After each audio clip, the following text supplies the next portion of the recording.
All right, well, good morning, everyone. Welcome to the 9th annual fall kickoff for our faculty and staff as we kick off a new academic year. And to help get things started, I invited my friend, comedian Steve Harvey, to say a few words for our university.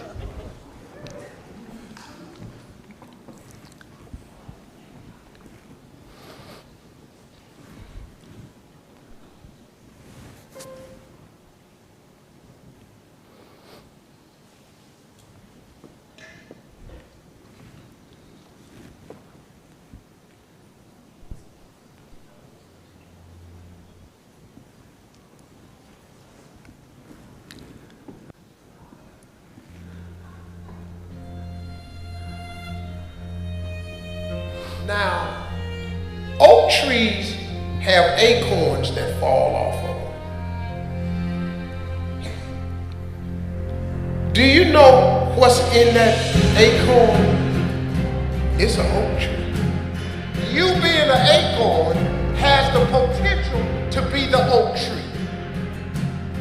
If you take an oak tree seed and you put it in a 2-foot pot, that seed will never become the oak tree that oak trees are capable of becoming because it's gonna get stifled by the 2-foot pot. Ain't nothing wrong with the seed.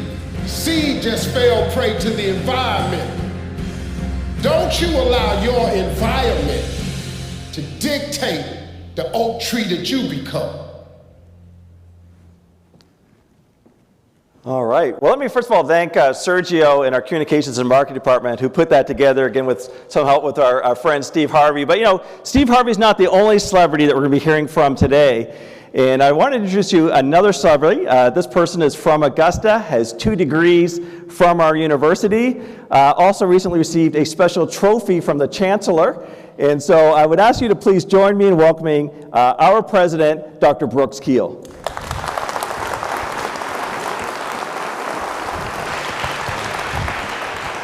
Well, good morning, and thank you for that very much. I appreciate the introduction, and it's great what a great turnout. It's great to be here. I'd like to think that you're all here because of the fall kickoff, but I know full well that you don't want to be out in the heat, and you saw a bunch of people in the air conditioning. You figure I'd just come in here for a while because it's going to be a heck of a lot cooler than being outside. But we do appreciate so much you being here. I want to just take a moment and ask if there are any new faculty and staff here, and I'll define new. If you have joined Augusta University since the last fall kickoff, so let's say since last winter, if you please stand just a moment, let us recognize you. Wow, thank you. Thank you.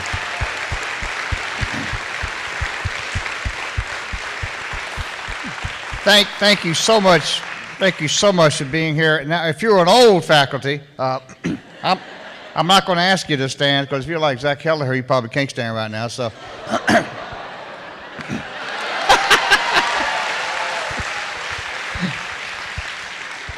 touche. But no, I do want to welcome you all to a university that truly is like no other. I'm a little biased about this university. As you heard the provost say, I have 2 degrees from here. It doesn't mean that I had nothing else better to do than to go to college. But my undergraduate degree is from Augusta College. My graduate degree is from the Medical College of Georgia. Those are 2 institutions, as you probably know, in 2013 that were combined to create what is now Augusta University. And so I'm biased. I freely admit that. This job is not just a job for me, it's personal. But I tell you, and I was shocked when the provost said it's the 9th fall kickoff. I mean, that's a little scary. But having now been here in this role, having now seen what this university has become is really, really exciting. But I got to tell you, the thing that really motivates me, the things that make me want to come to work in the morning, it's not what this university has become. It's what this university is going to become in the years to come. And that's all because of you. We together have an opportunity to truly create a university like no other, to truly create a university with no preconceived notions about what we are, or really what we should be. We can come together and make that decision. And although we've got a history that goes back to 1828, we're really only 10 years old if you think about it. Consolidation of 2013, it's now 2023. So a 10-year-old university, we're still in our infant stages. And that's what really excites me, because we still have a future ahead of us that's not predetermined. And that's a little scary sometimes. I fully appreciate that. But to me, you all came here, I think, I hope, and I believe, because you saw that same thing. You saw not just a university, but what you saw was potential. Incredible potential. We have one priority at this university for those old faculty, like Dr. Kelleher, and you've heard me say it many times. For the new faculty, it may be the first time you've heard it being said, but I hope that you'll get used to hearing it over and over again. One priority and one only, and that's our students and our patients. Everything we do at this university, centers around providing an outstanding education and training for our students and the very best quality care we can for our patients. We're unique in the system, in the whole university system, because of the role that we have as being a designated health sciences university. We're the only university in the state and in the system that has a medical school and a dental school, the only university with a health system. So the role that we play in this state, in this community, far exceeds anything that I think most universities could even conceive of. That's what we do. So we're really excited to have you here because I know you share with me that same goal and that same vision. I want to take just a moment to, speaking of our students and our patients, let me first talk just briefly about the students. And we've had some events that have taken place in the last several months, and those of you who are involved in student affairs, and especially Dr. Susan Davies, I can't thank you enough and all of your staff. Amen.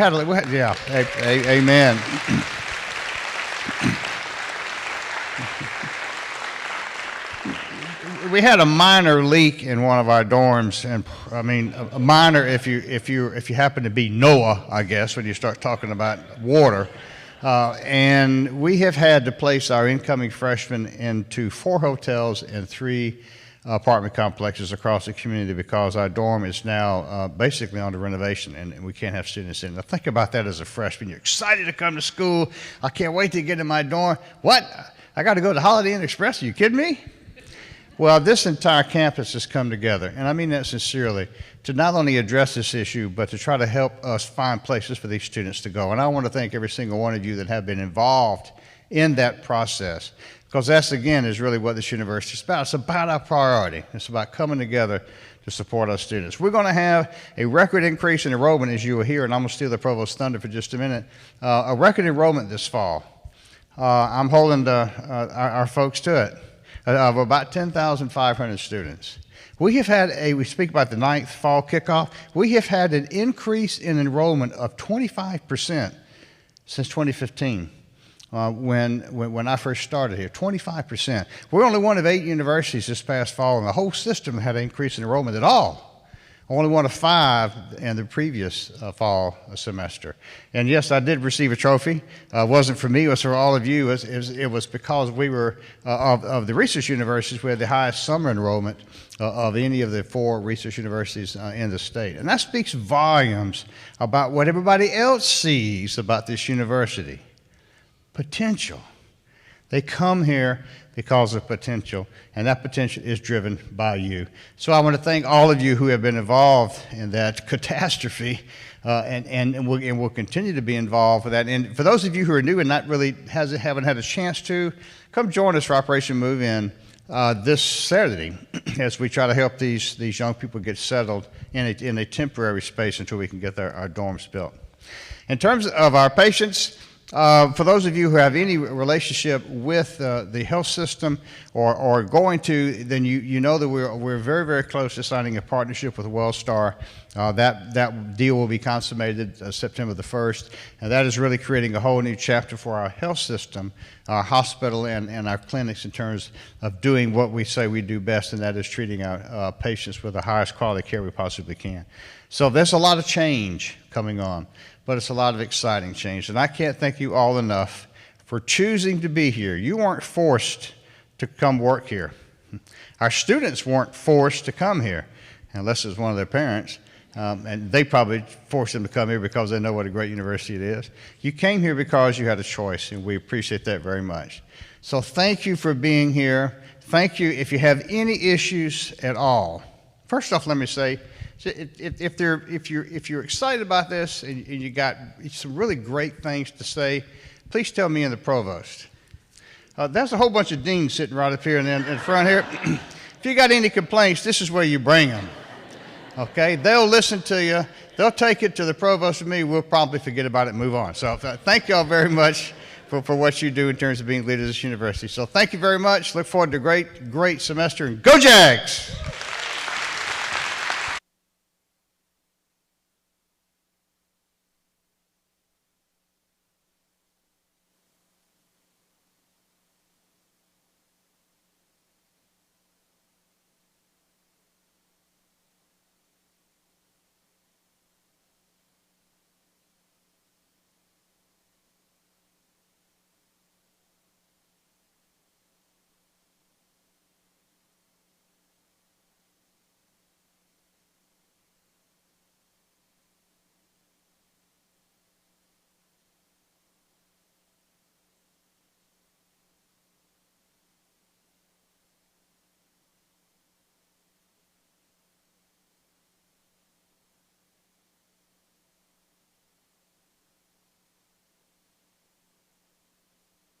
Several new leaders. Oh, there we go.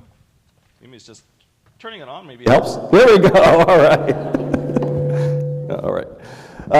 We also have several new leaders that have joined our university this year. And actually, I have 3 slides, but I'll ask these individuals to please stand, and we'll hold our applause until the third slide comes up. Our founding dean of our School of Public Health, Dr. Teresa Waters, Karen Hitt, our new associate provost for faculty affairs, Scott Stevenson. Are you here somewhere, Scott? Scott's our new chief audit officer. He's probably doing an audit right now, so we'll give him a bye. And Elizabeth Gray, I don't think she's here in person. She might be joining online. It was just announced, you might have seen last week in the Jaguar, our founding dean of the new campus in Savannah with MCG. In addition, Garrett Green up here in front, our Chief Diversity Officer following a national search. Also, Nancy Young, our Dean of DCG following a national search. Brittany, are you in the audience? Brittany's over here, so Brittany's serving in our interim role in leadership for ASERM. Thank you, Brittany. And Mark Thompson, not sure if he actually, oh, he's back. I wasn't sure if you were teaching at Lakeside this morning or not. He's actually teaching a dual enrollment class at Lakeside High School. Thank you, Mark, for stepping in the interim role for the whole College of Business. And then my 2 Provost faculty fellows, Dr. Candace Bond, who's Associate Professor in Pamplin. Candace, can you stand? I think you're back there, yeah. And Vahe Haboyan, Associate Professor in the School of Public Health. Vahe, are you back there somewhere? Oh, there you go, over there. Okay, I'm like blinded here. Let's give these individuals a round of applause as well.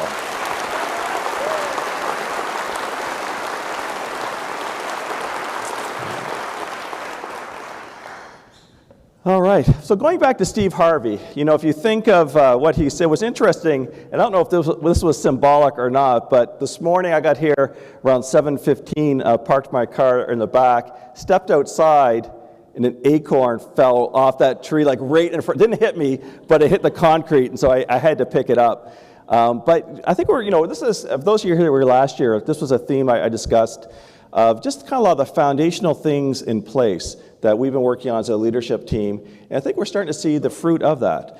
And so today we'll be talking a little bit of kind of what's going on as far as new things on the academic side of things. But we'll be coming back to this diagram throughout the day, again, with that theme of kind of the analogy of us being an oak tree. Again, if you think of the history of our seal, as well as our new alma mater as well.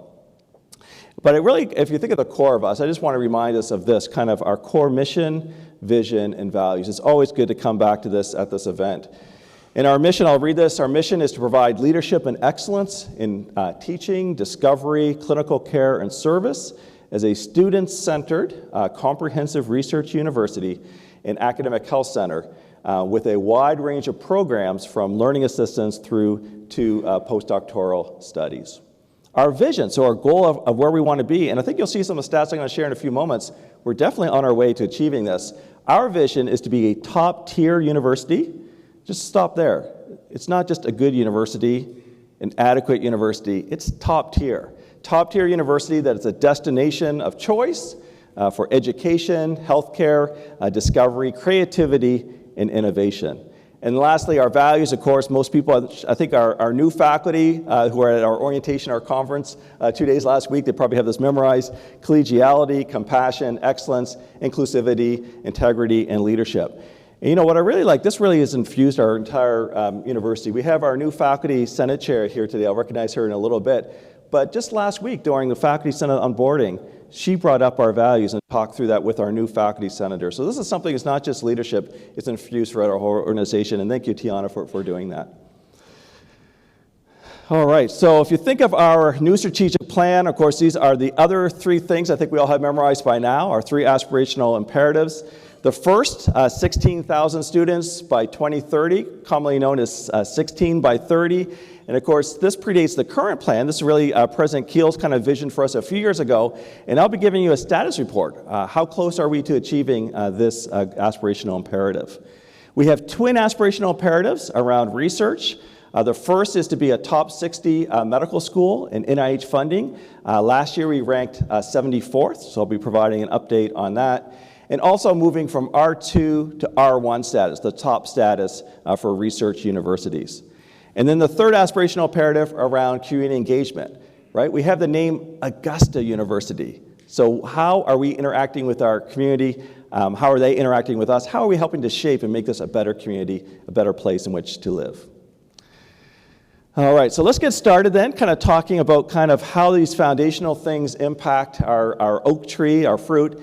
And I'm going to start kind of on the student side for this. And we'll talk about new academic programs, admissions and enrollment, student retention and graduation, as well as our newest school of public health. And of course, some foundational things that are really making this happen.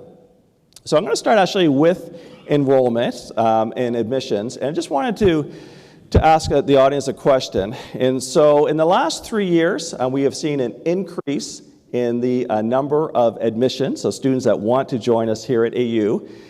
Just as a comparison, generally we've been kind of slowly increasing, but since COVID, something interesting has happened. It's really, we've seen an acceleration in the number of students that are applying to AU.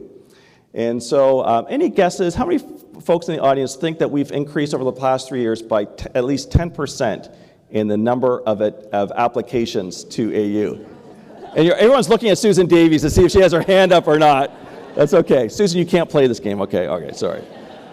How about at least 20%? At least a 20% increase. If your hand is up, you are correct. How about at least 30%? At least a 30% increase the last 3 years. If your hand is up, you are correct. How about at least 40%? A 40% increase in the last 3 years. If your hand is up, you are correct. Any guesses? We're in the 40s. Any guesses? 44. Who said 44? Back there? All right. So for you, I've got a special prize. You got it exactly right. So there we go. That's remarkable. And I'm going to share that. If you see the numbers that back this up, you can see that, around COVID, and we were slowly increasing every year, which was great. But look what's happened since COVID. Now, some of that is due, we've moved to the Common App. Some of it is more marketing, more outreach, launching new programs. But that's remarkable, right? To go from around 10,700, almost 800, over to 15,000. In this past year, a 14% increase as well. So I just want to thank our admissions team. Do we have any in the audience with Dr. Pope and his team here? There are maybe admitting students right now. I'm not sure. Okay, they're over here. It's an extra workload on you. I know we've implemented some new things with Slate to hopefully make it more efficient, but I just want to acknowledge that as well. You're doing a stellar job. Now, there we go. Now, you could say, Neil, that's fine. We have more applications, but are those students actually coming here to AU? And the president kind of hinted a few moments ago, right, that the numbers might be going up. But just as a comparison, last year we were the second fastest growing university in the University System of Georgia, and we grew 2.1%. The fastest growing was Georgia Tech at 3.3%. So again, a year ago we grew 2.1% as far as increase in enrollment. Who thinks that we hit at least 2.1% this year? All right, you are correct. Susan, you still can't play this game, sorry. Who thinks we grew at least 3%? You are correct. 4%? You are correct. 5%? You are correct. 6%? You are correct. Now, there's a bit of a caveat is that our official census numbers are coming up, so this is preliminary as of the latest day this morning. How about at least 7%? You are correct. Any guesses on how much we're growing, we're projecting starting on Wednesday? 7.4. Who said that? Alex? Oh, Dr. Sullivan? Well, this is for Leslie. She'll enjoy that. So there you go. All right. So 7.4% is what we're projecting. You can see historically, we've been around the 2 to 3% range. Our previous high back in fall at 17, 3.4. But right now we're projecting 7.4%. Again, as President mentioned a few minutes ago, over 10,500 students. That's truly remarkable. And I also just want to thank, the deans just got picked out a few moments ago, and we may continue to do that during this presentation, but I also want to give you a lot of credit, as well as our department chairs and faculty. I know many in this audience have been asked to increase your class sizes. You've been asked to add additional sections. Some of you are doing teaching overload. So we know that this causes a different kind of stress. We're not used to this kind of growth. Again, I think any university in the system would gladly trade places with us, but we do realize that growth as well causes other problems. I did want to share with you kind of on the bottom of the slide, you can see just kind of 3 more interesting things related to this enrollment growth. First of all, you can look at our breakdown by race and ethnicity.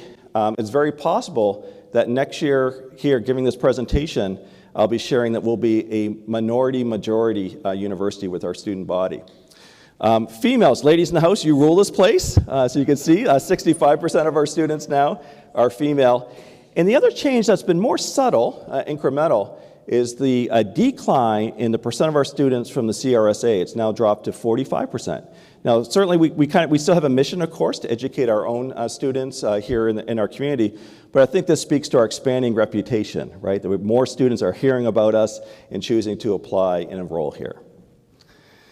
So the other part then is, are we keeping the students here after that they start? And if you remember last year, those of you that were here, I had the 10 volunteers, you might remember that came up and represented 10 students. And we talked about our challenges in getting them all the way through to graduation. So I'm going to share with you an update on that. This is part of our strategic enrollment management plan. To be honest, it's a bit of a mixed bag. We've gone up in some areas and not in others. And as the chief academic officer of the university, I have to share this is probably my #1 concern, the one area where we need to do better. But first, some good news. So you can see first-year freshman retention. Of course, this is tentative because classes haven't started yet, but looking at enrollments, what we're projecting, you can see that this fall, of course, this is the students that started last fall that are coming back, this up to 76%. That's a huge increase. Look at that. And that would be our all-time high, and we're getting close to our target of 80%. So that is fantastic. I just want to thank our advisors and all the folks in behind the scenes that do such a great job to keep our students wanting them to come back. If you look at persistence, so from fall second year to fall third year, flat, pretty much. We've gone up a tiny bit, 60.8%. So certainly we still have some work to do to get to our 70% target. And then, of course, graduation. What about graduation? If you look at our 4-year graduation rate, which would be ideal, right? We love it, especially the parents in the room that might have children in college, right? Let's get them out in 4 years. We've gone up considerably. We went from 25.3% a year ago to 26.9%. And look where we came from. Fall 2013, we were at 14%. So we've about doubled that. But clearly still some work to do. And again, if you look at our 6-year rate, we actually went down a little bit this year with our target of being 58%. So a bit of mixed messaging there. Some areas we're doing stronger, some areas not so good. I know it's a focus of many in this room as we try to implement our strategic plan. We want all of our students, right? If they choose us and we choose them, we want to see them through to graduation. All right, well, I guess kind of gave that one away, so I'm going to back up a second. So if you think of our students that do graduate, one thing that they probably one reason they're sticking with us is they see value in the AU degree, value in their experience as a student. And of course, there's qualitative factors, like do I feel like I belong here? Do my faculty and staff care about me? Do I have friends and support around me? But the other part, on a quantitative side, would be what is my return on investment?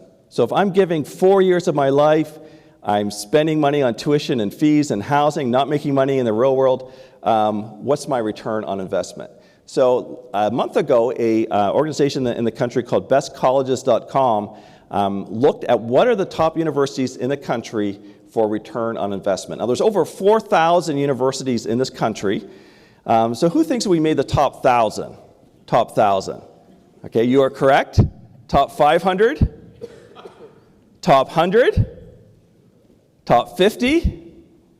Top 25? Top 10? Anybody guess?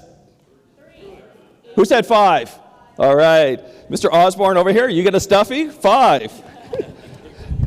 This can join your other things in your office. I know you got a lot of other stuff in there.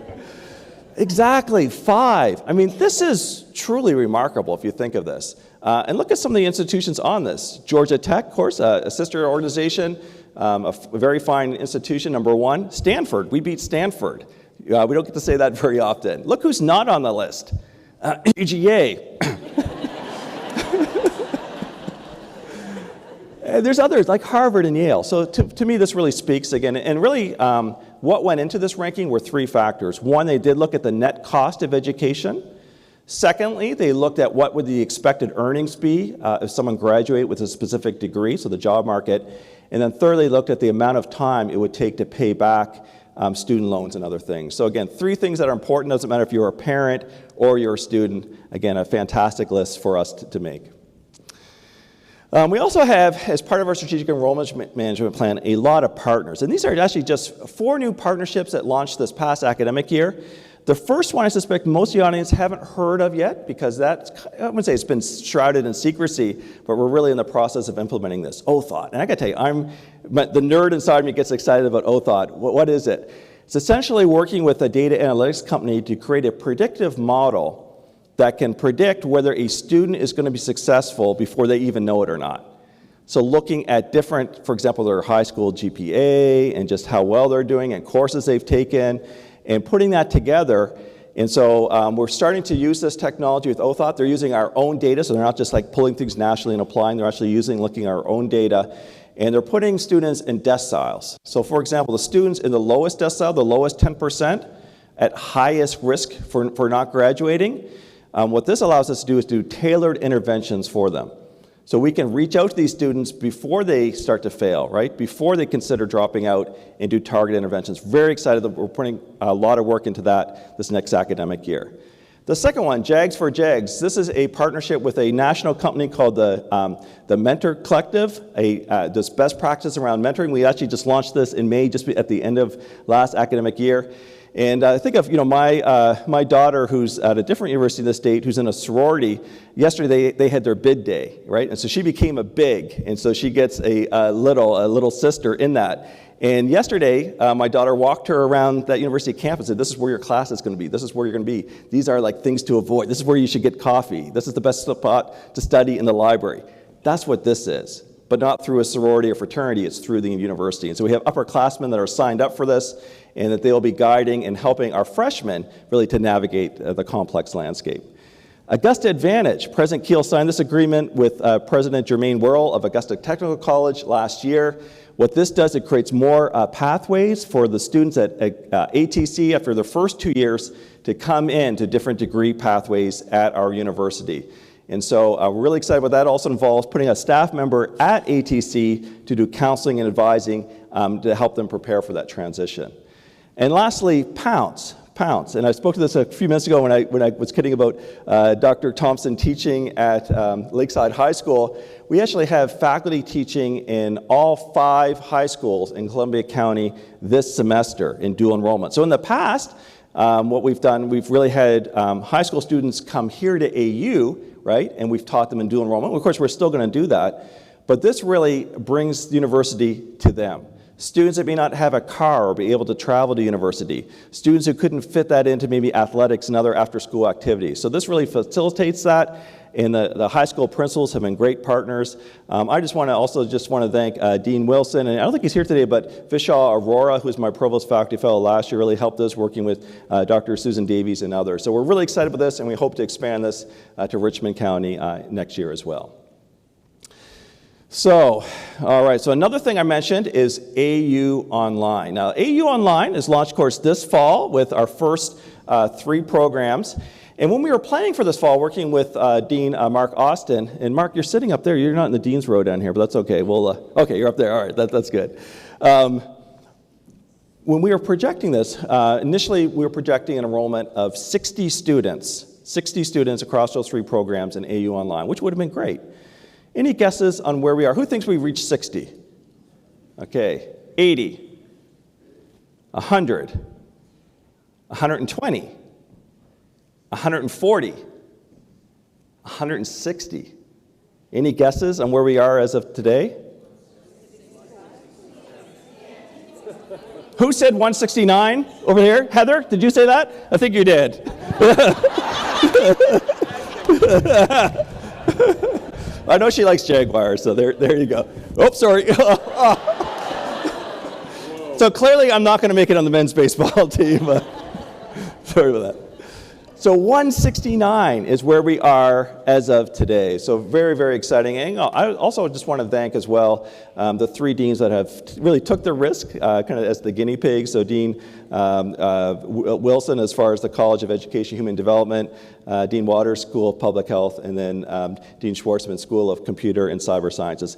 I also want to show you right now where those 169 students live. Now, just a caveat, we've really restricted our marketing to the state of Georgia for this initial cohort. Eventually, we'll expand nationally, but our initial efforts are restricted to Georgia. So this is where those 169 students live that have joined AU Online.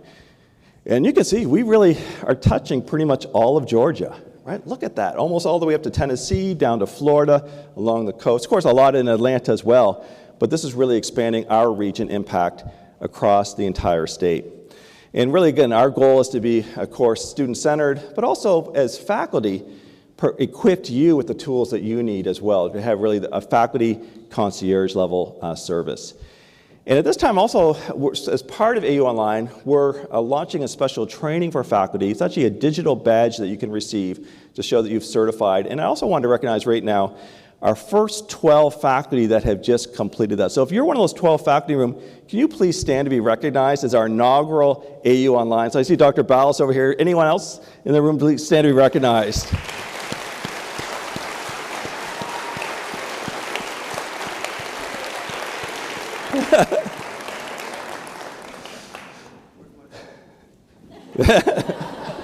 Uh-oh, where's your stuffy? Is that what you said?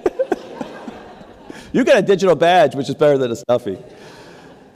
This, again, what we wanted to do is come alongside our faculty and make sure that they feel prepared. Because this, for many faculty, this is a different way of teaching. And we want to provide a pretty high bar, well, actually a very high bar for AU Online. There'll be more opportunities coming along. So if this is something that you would like to participate in, reach out to Mark and Corey and to the team. On a regular cycle, we'll be engaging this. Again, we hope working with our IT team to give these folks the digital badge on our website, and they can also put it on LinkedIn as well. All right, so I also want to acknowledge, of course, one of the other fruit that we're seeing that really has started this year is our new School of Public Health. And Dean Waters, again, we're thrilled you're here. I think you've got some of your team. Who else in the room is from the School of Public Health here today? All right, thank you very much. Thanks for being here, and part of that is our inaugural faculty. Let's give them a round of applause as well.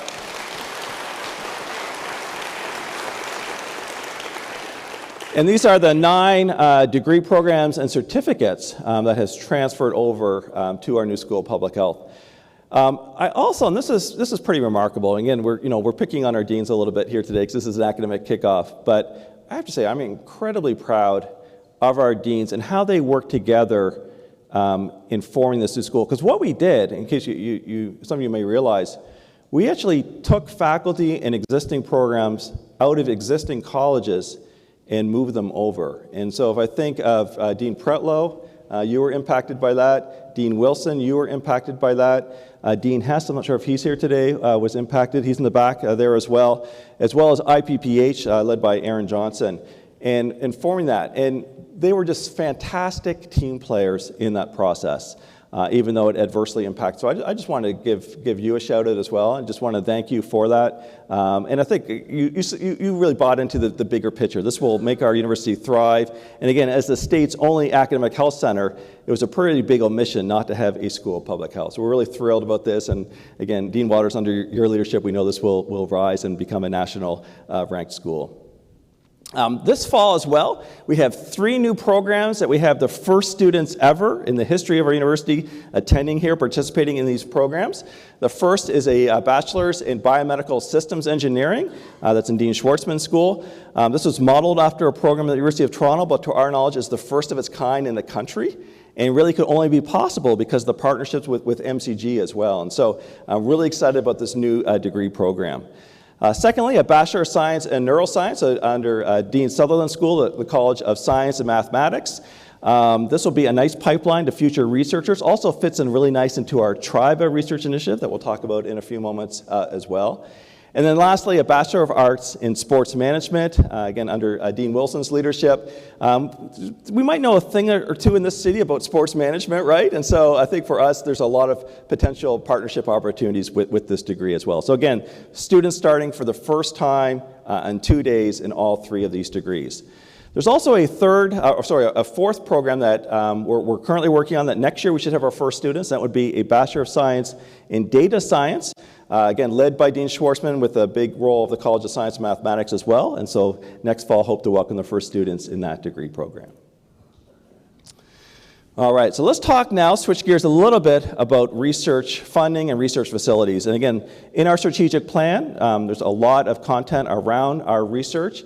And this past year, we also completed a research facilities master plan, looking at what are the facilities we need as we're growing our research infrastructure.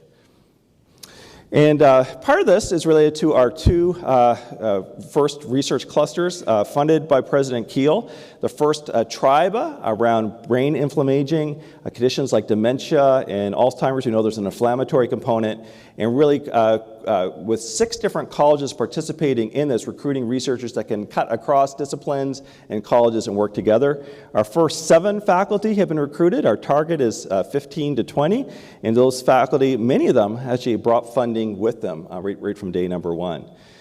Secondly, our second cluster was the Immunology Center of Georgia. I want to thank Dean Hess and Dr. Cortez for your leadership of this, recruiting a husband and wife superstar from California, who now are bringing other superstars with them. You can see they've recruited just in the past year another 5 faculty, again, many of whom have funding already. So we're really excited as these 2 clusters get fully built out over the next 2 years, and that cluster as well will have about 15 faculty. We also have a lot of new technology that we've invested in with F&A dollars and other LAPS funding. I had thought about bringing that reverse osmosis thing with me, but it would have taken up most of the stage and it's kind of loud, so I decided not to bring it here today. So you have to trust me that we do have this. And we also have some new equipment on our 4th floor of the College of Science and Mathematics. The president and I and some others had a tour of that last week. Our researchers are moving into those facilities this week, and so it's really excited to see those spaces fill up with research activity. So last year, overall as a university, our researchers brought in $137 million in total funding, research and programmatic support. Any guesses on where we ended up this year? Who thinks we matched 137? Okay, we at least matched that. 140? You are correct if your hand's up. 150? You are correct if your hand's up. How about 160? All right, any guesses on where we ended up? Who said 162? Oh, way in the back there. Okay, very good. All right.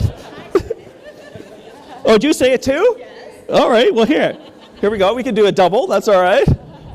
Oh, man, I'm probably not going to make it. This is going to look bad, so. All right, here we go. All right, there we go.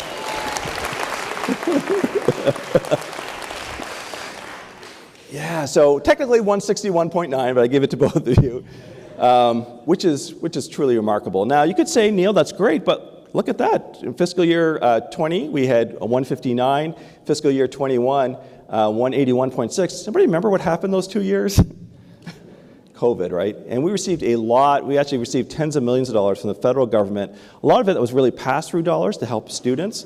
Some of it was for us to invest in new technology.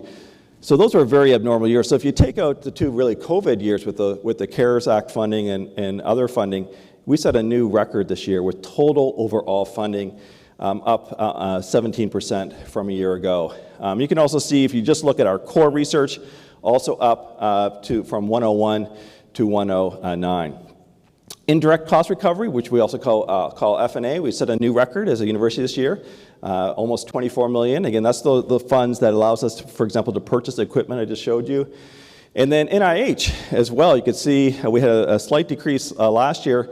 This year, a new record, 71.5 million. Now that's a huge increase if you look at percent over last year, but just to temper that a little bit, we really used the Blue Ridge Institute rankings when we're looking at rankings of medical schools. Those have not come out yet, and they don't exactly align with our fiscal year. But again, last year, if you look at our funding, we ranked 74th in the nation. So, you know, we're not sure if other universities will also have an increase, but there's a good chance that we should move up in the rankings. Again, our goal, remember, is top 60. So this is a good start towards that. And overall, we have 348 faculty that at least 30% of their assigned effort is research. All right, so how about new and existing partnerships? A few of those have emerged and spread from our strategic plan as well this past year. And of course, President Keel mentioned this one, WellStar. Has anybody heard of this, WellStar? You know, what's going on? So actually, locally, those will be known as WellStar MCG Health. And in 16 days, President Keel will no longer be president of the health system. I think he's looking forward to that day, a sense of relief. But on a personal note, I just want to acknowledge the president, Russell Keene, Yvonne Turner, Chris Melcher, who's here, and David Hess, and some others, that the last year, they have spent so many hours behind the scenes, kind of invisible to most of us. But I want to show you, they've been working so hard to make sure that this deal is the right deal for AU. Because at the end of the day, there's a lot of stakeholders in this. There's folks from the governor's office, from the Board of Regents, from the University System of Georgia. But under President Keel's leadership, those individuals are making sure that this deal is a good one for our university. And so I just want to acknowledge that. Let's give them a round of applause, because they worked so hard on this.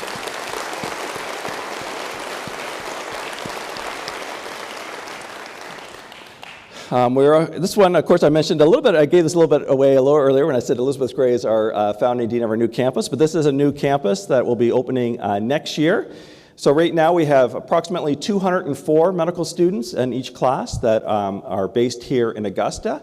We have 60 students in each class that are based at our partnership campus with UGA, and starting next summer, we'll have 40 students that will be based in this partnership campus with Georgia Southern University in partnership with St. Joseph's Candler.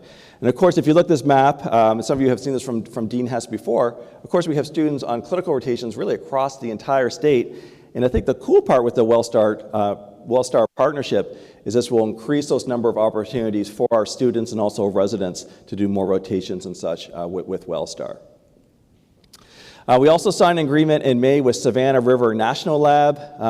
Those that may not be aware, we've got this neighbor across the Savannah River that's about to embark on this huge, massive workforce hire. We're talking thousands of new employees, IT, engineering, and others, and they really view us as a talent pipeline for much of that. And so really excited about this, as well as new research opportunities as well.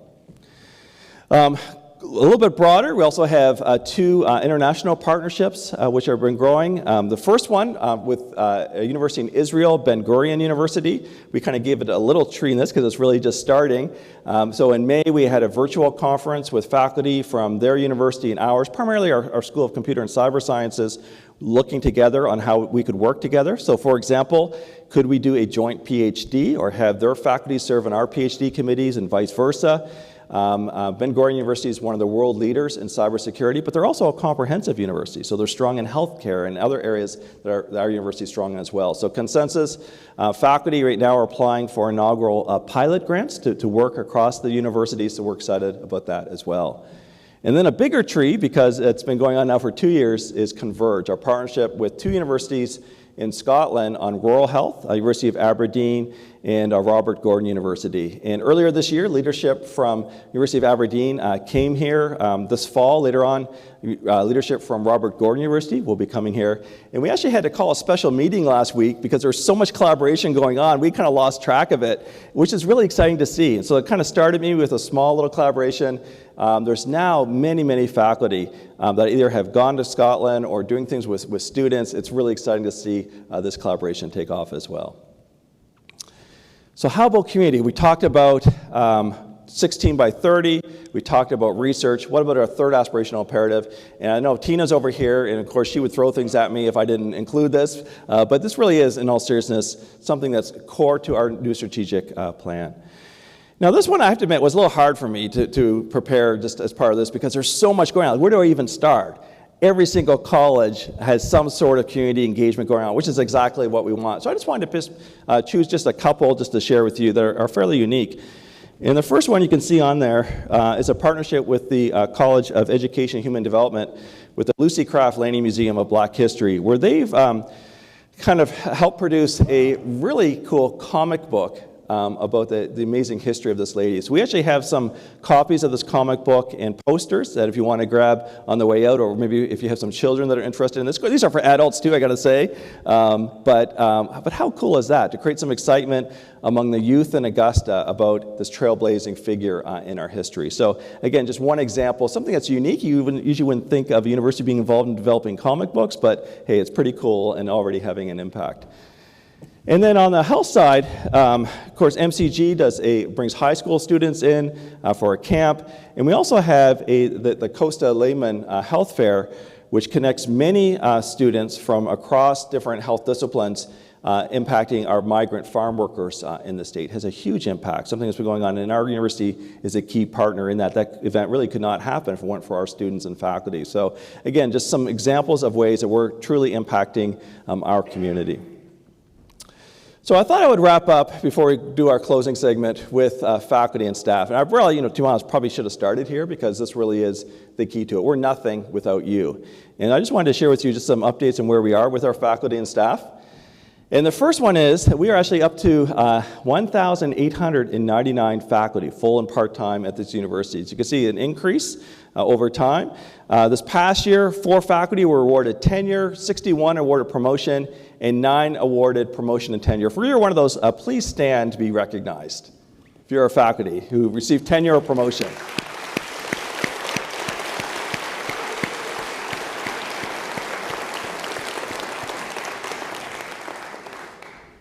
And I think they would agree that the amount of work to prepare, right, the dossier and all the letters of support and stuff, that is a huge accomplishment. We also are in a leadership transition, and so our new faculty senate chair, Tiana McCoy, is over here. I just want to thank you for stepping in during this time of transition. Last week we had the faculty senate onboarding for our new senators. I thought it was a great session, and we're looking forward to working with you in the spirit of shared governance this year. Let's give Dr. Curry McCoy a round of applause as well.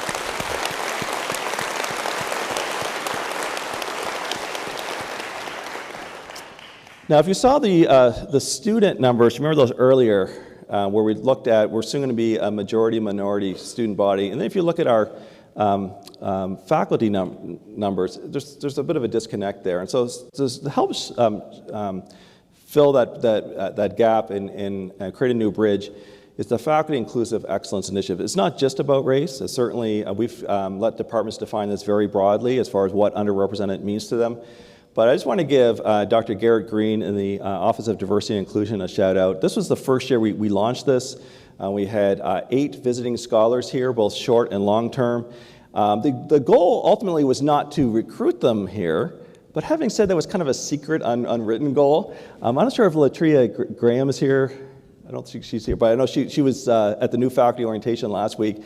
She liked it so much she decided to stay here, and it worked out where she went through a full search process, and we ended up hiring her.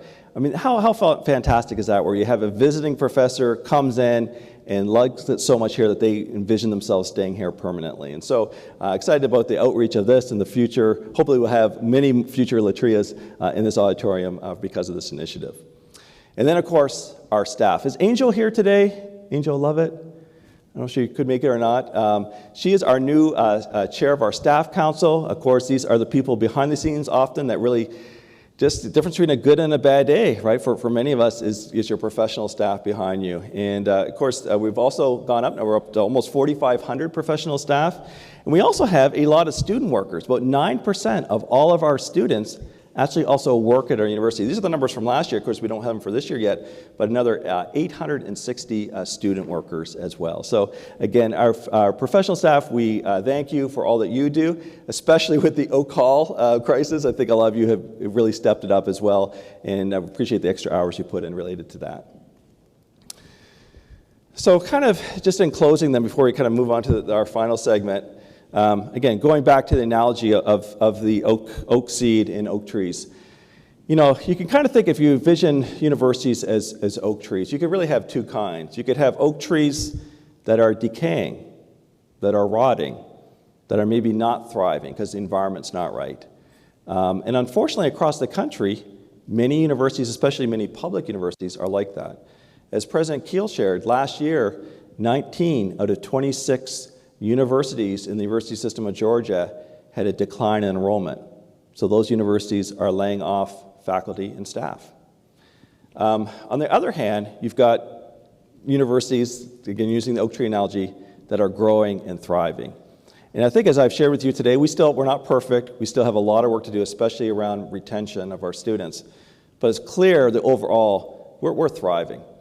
And again, that goes to each one of you in this room. You're helping us make this happen. You're making us a destination of choice of students, a destination of choice of researchers, and a destination of choice for faculty and staff. And so I just want to applaud you and thank you for that. And of course, you know, for this, we're not doing this just for our own glory, to make ourselves look good.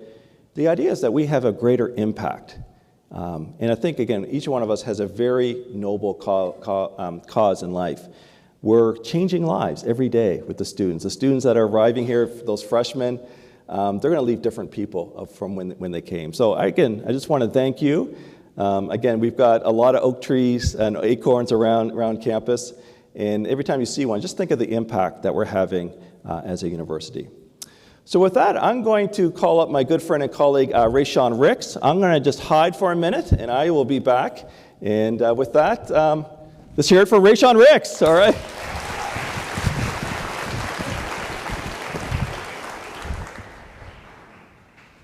Hello, hello, hello, everyone. I hope you are ready for Augusta University's #1 late night, or in this case, early morning show, Wake Up and Roar Live. It's time to kickstart your day with a blend of entertainment, energy, enlightenment, and Jaguar Java, the official coffee for Augusta University. I'm Rayshawn, the MC for today, and we're about to dive headfirst into a show you do not want to miss. Today's show is packed with insights from across the university. Dr. MacKinnon, our provost, will soon be engaging with conversations with 3 exceptional individuals who are making their mark in various fields to make our university like no other. But before we jump into that, let's give another warm round of applause for the star of the hour, a driving force behind the academic excellence at our institution. Please welcome again our provost, Dr. Neil MacKinnon.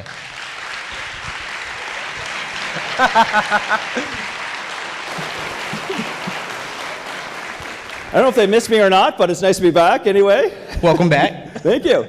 So, Rachel, we've had, a few celebrities already. We heard from, Steve Harvey, at least in his voice earlier. We heard from President Keel. I've also heard you were kind of working on another celebrity for today. Is that right? Someone that you met in Atlanta this weekend. Yeah, this weekend I had the opportunity to go see my good cousin Beyonce in concert. I tried to get her to come this morning, but she's not a morning person, and she has something else to do tonight in Atlanta, so she sends her warm regards to Augusta. All right. Well, I guess next year? We'll work on her for next year? Yeah. Okay, good. Well, we won't have Beyonce here today, but we do have, I think, some amazing guests. So maybe, Rayshawn, you ready for this? You want to introduce our first guest? Of course. Put your hands together and get ready to meet our first guest of the morning. Our first guest is no stranger to the world of higher education leadership. She is the Vice President for Enrollment and Student Affairs, juggling her impressive career with her love for farming and her animals. So please give a warm welcome to the dynamic Dr. Susan Davies. Woo. Thank you. Thank you.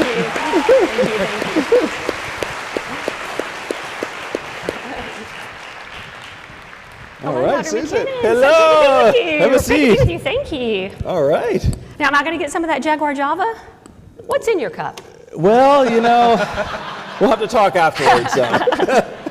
Well, it's great to see you, and I know you've got just a few things going on right now, so thank you for taking some time out of your schedule just to be with us. And it's okay we couldn't get Beyonce. I think you're even a higher level, so there we go. So we're good. But in all seriousness, I just wanted to ask you just a few questions, if that's okay, just as a guest on our show.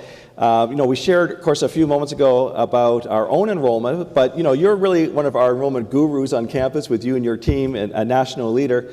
Or just maybe you could share what's going on in higher education with enrollment, maybe either nationally or statewide. Sure. Thank you so much for inviting me. It's great to be here and see such a wonderful and enthusiastic crowd as well. So really fantastic.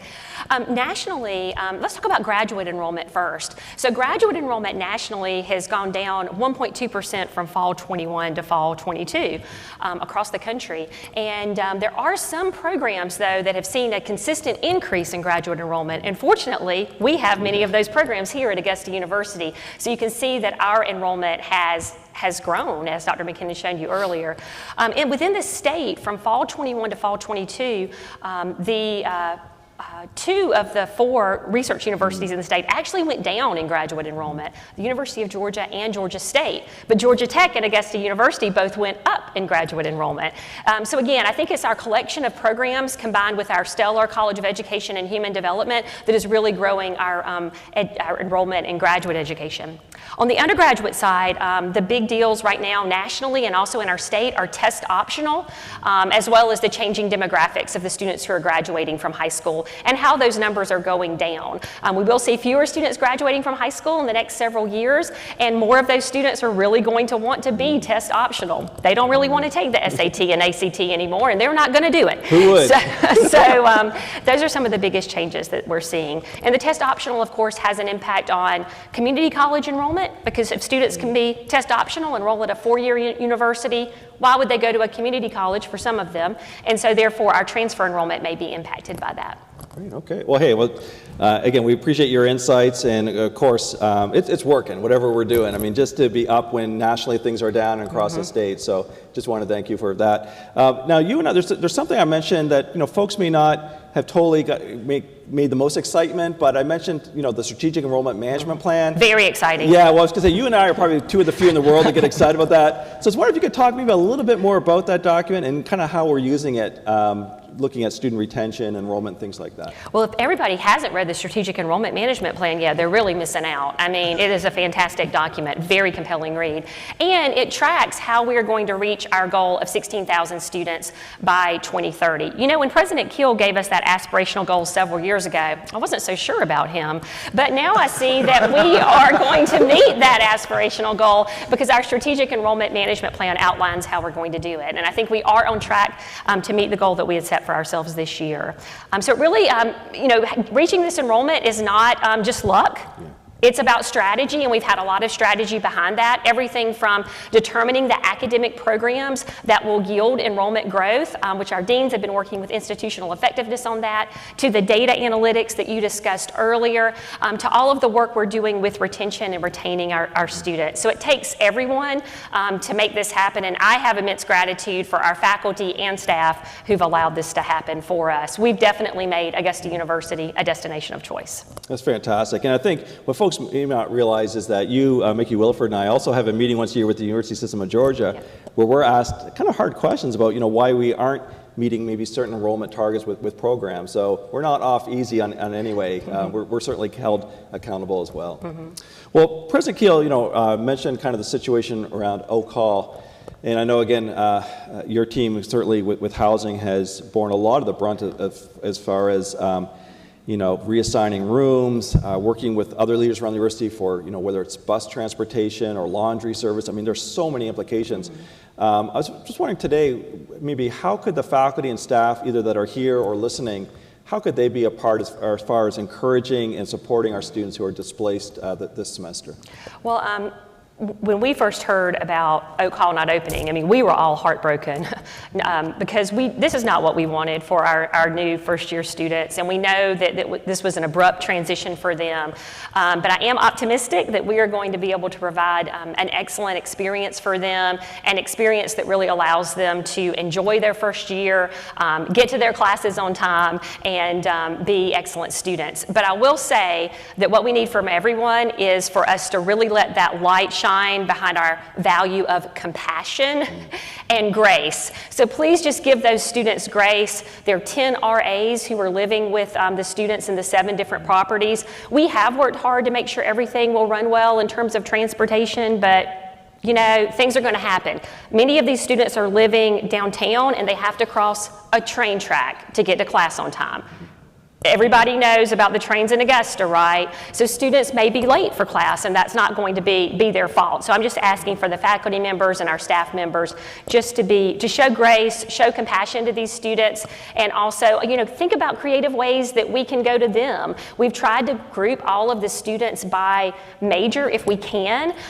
So for example, most of the students in the School of Computer and Cyber Sciences are going to be living at the Marriott, which is just right down the, block away from the Georgia Cyber Center. What can the school do to get those students more engaged early on to create an academic home for those students in their freshman year? That's great. And I think you're still looking for volunteers for this Saturday too, right, for move-in? Yes, indeed. We need 250 volunteers, and as of last Friday, we needed 80 more to reach that number. So I'm a huge fan of sporting your JAG swag. You will get a move-in t-shirt. It's green. It looks really good if you volunteer at move-in. But seriously, we need all hands on deck to help welcome these students and also just help them feel good about the place where they're moving in. When they can see all of our faces welcoming them and helping them, that will give them the reassurance and their parents the reinsurance they need to know that we've got them. Well, I know those shirts are pretty smart. I saw one of our students wearing one yesterday at the gym, so they've gone viral. So, so definitely if you want one of those t-shirts, but more importantly, please help Susan and her team with moving this Saturday. We're not going to let you off the hook yet. I have a special question that our host, Rayshawn, has prepared. So I'm not sure what is in this, but if you want to reach in and grab one question and answer it to the best of your ability. You want me to read it? You can read it for me. All right, here we go. What would be your dream elective course at Augusta University, and what would you name it? Based upon the last couple of weeks, I think I would create a new wellness course called The Power of Napping. Well done. All right. Let's hear it up for Dr. Susan Davies. Yeah, thank you. Thank you very much. So, Rayshawn, who do you have next? And now, get ready to be inspired by our next guest, a man of determination and endurance. He's not just the director of the Georgia Cancer Center, he's also a marathon enthusiast with an ambitious goal of conquering the 6 major marathons around the world. He's already ran in 4 of those 6 marathons. Let's give a warm juggle welcome to the unstoppable Dr. Jorge Cortez.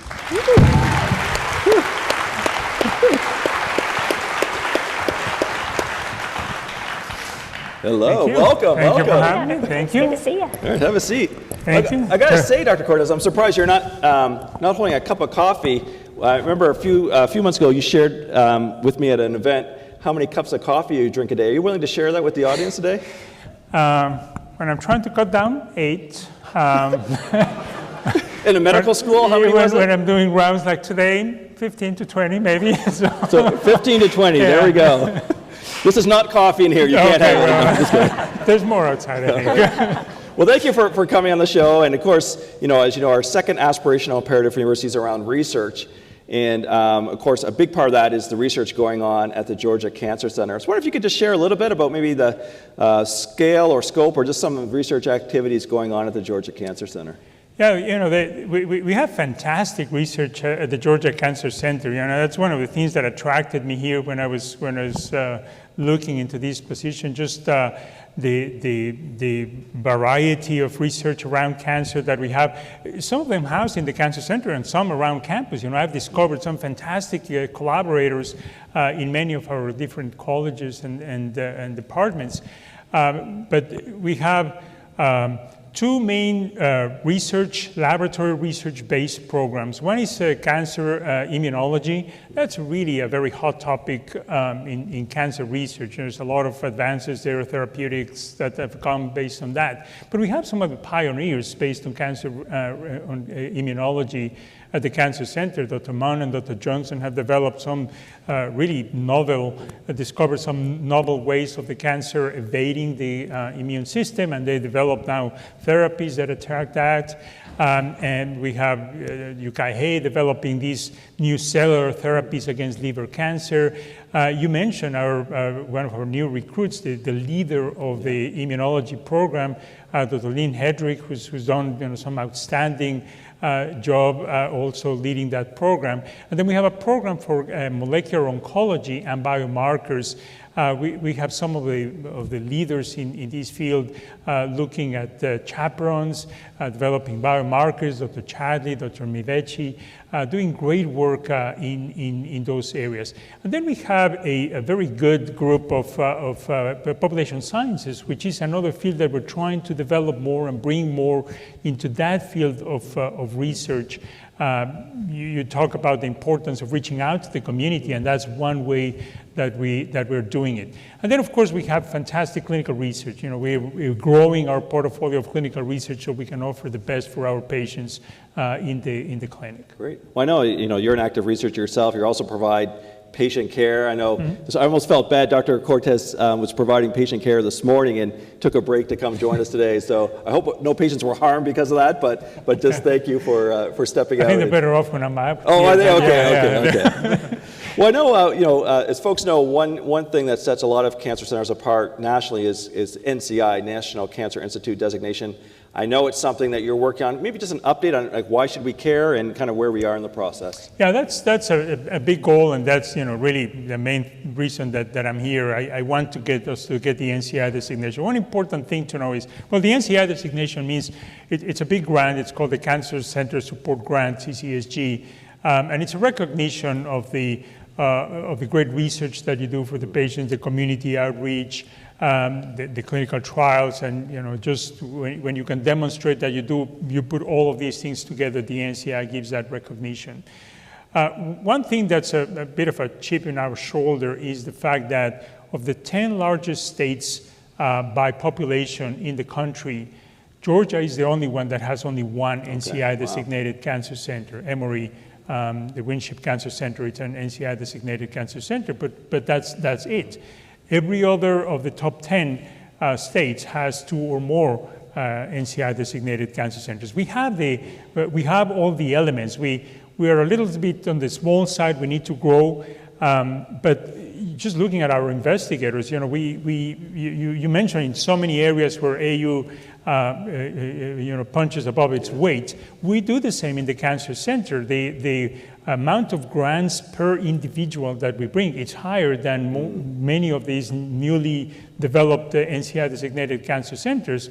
We just need to continue attracting more, and fortunately we've recruited some very good people, and we continue doing that.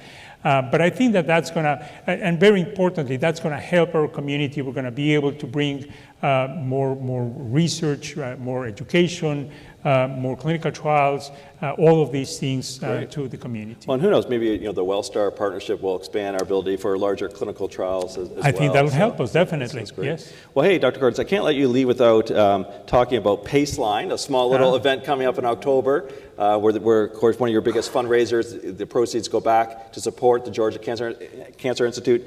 Any just how could the faculty and staff kind of get involved in it, even if they don't ride a bike? How can folks support Paceline? Paceline is a fantastic event. It's a bike ride that we do every year. It's going to be October 15 this year. We have a 25-mile, a 50-mile, a 70-mile ride. And it's a ride, it's not a race, so it's, everybody does it at their own pace. There's also a cyber circuit around downtown, which is a mile loop that people that don't feel like doing 25 miles, they can do that. And if I've done it, anybody can do it. So,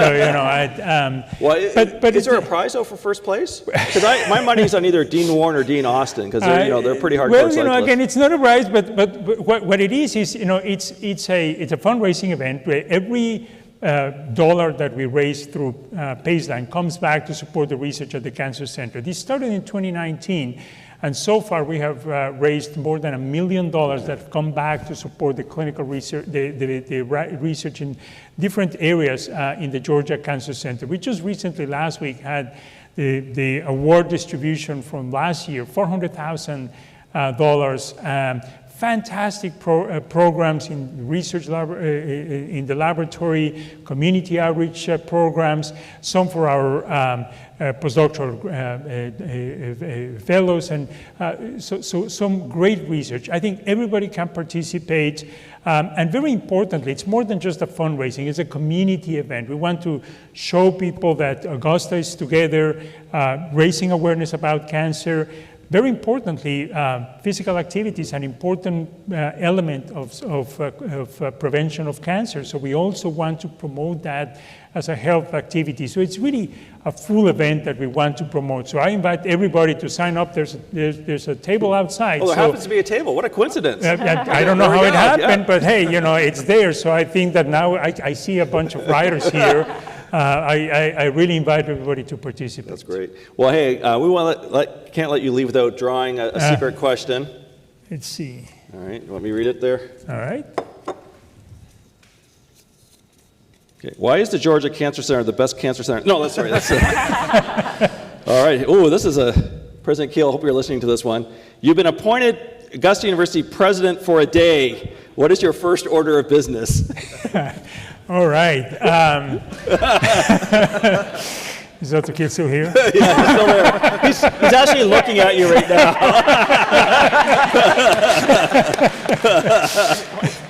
I want to make sure I hear this. Well, I think that what I want to do is to recruit another round of these fantastic people that have come. I mean, we just saw the people that stood up, the new recruits in the last year. We at the Cancer Center have been beneficiaries of some of them. I think if we continue recruiting that, then I hope I can continue that trend. I mean, the sky's the limit for this place. So President Keel, do you need security to escort him off? You're good. All right. Do I get a stuffed jaguar? Thank you very much. So we have our last guest. I think we have one more, right, Rayshawn? You want to introduce our last guest? That's right. Last but certainly not least, our final guest for the morning brings a touch of island charm to our stage. Originally from Jamaica, she's an assistant professor from the College of Nursing and has a deep passion for fishing in the Savannah River. With a personal best bass fishing weighing over 7 pounds, she knows how to reel in both impressive catches and the hearts of everyone she meets. Please join me in welcoming the amazing Colleen Walters. Woo!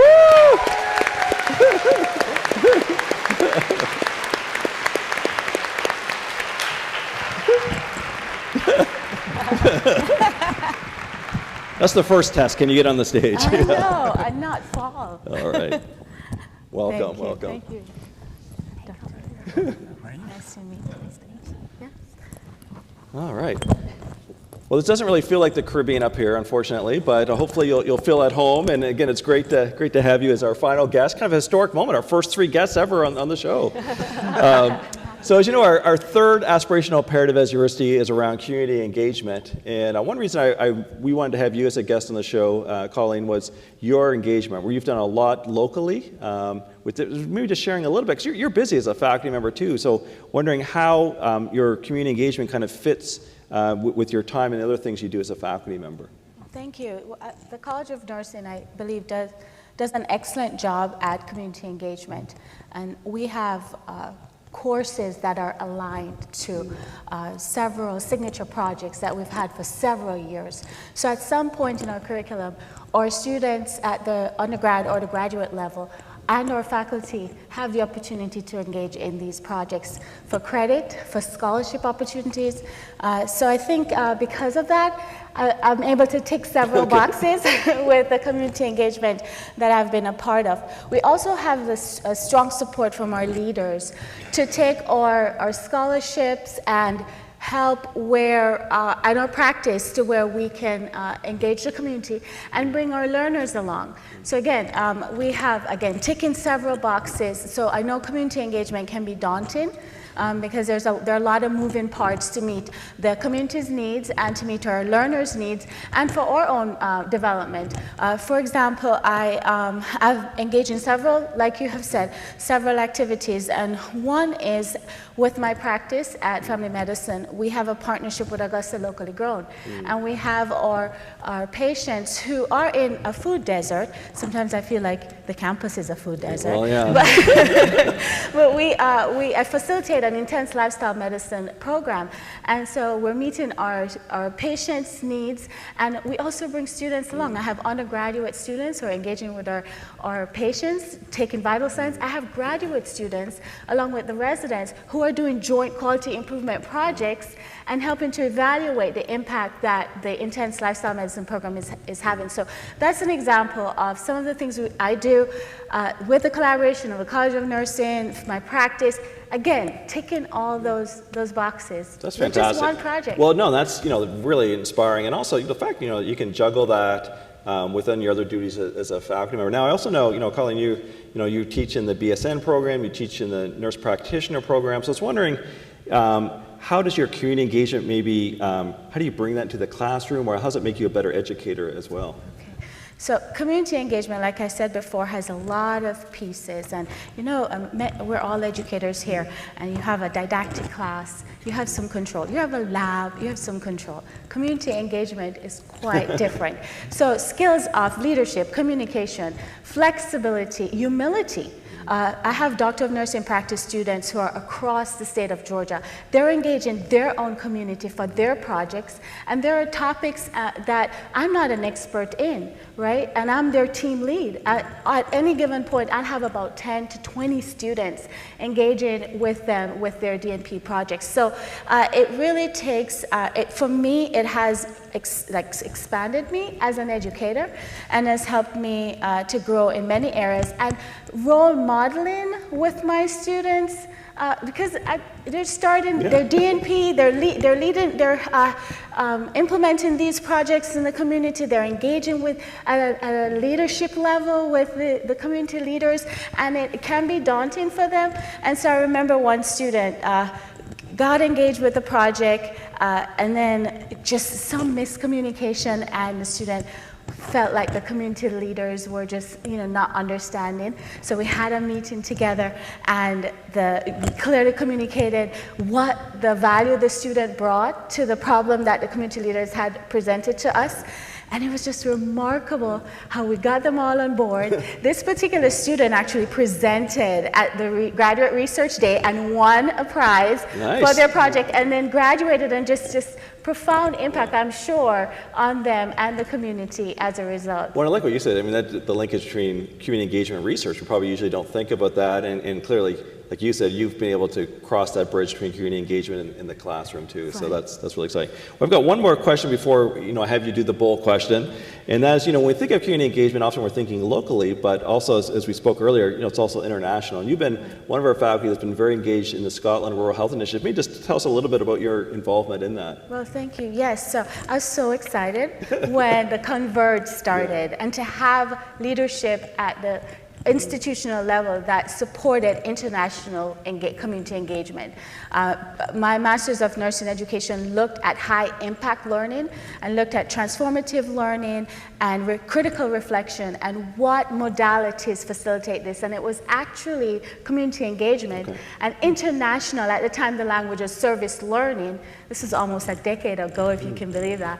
But I developed study abroad programs, Cuba, Haiti, Guadalajara, Mexico.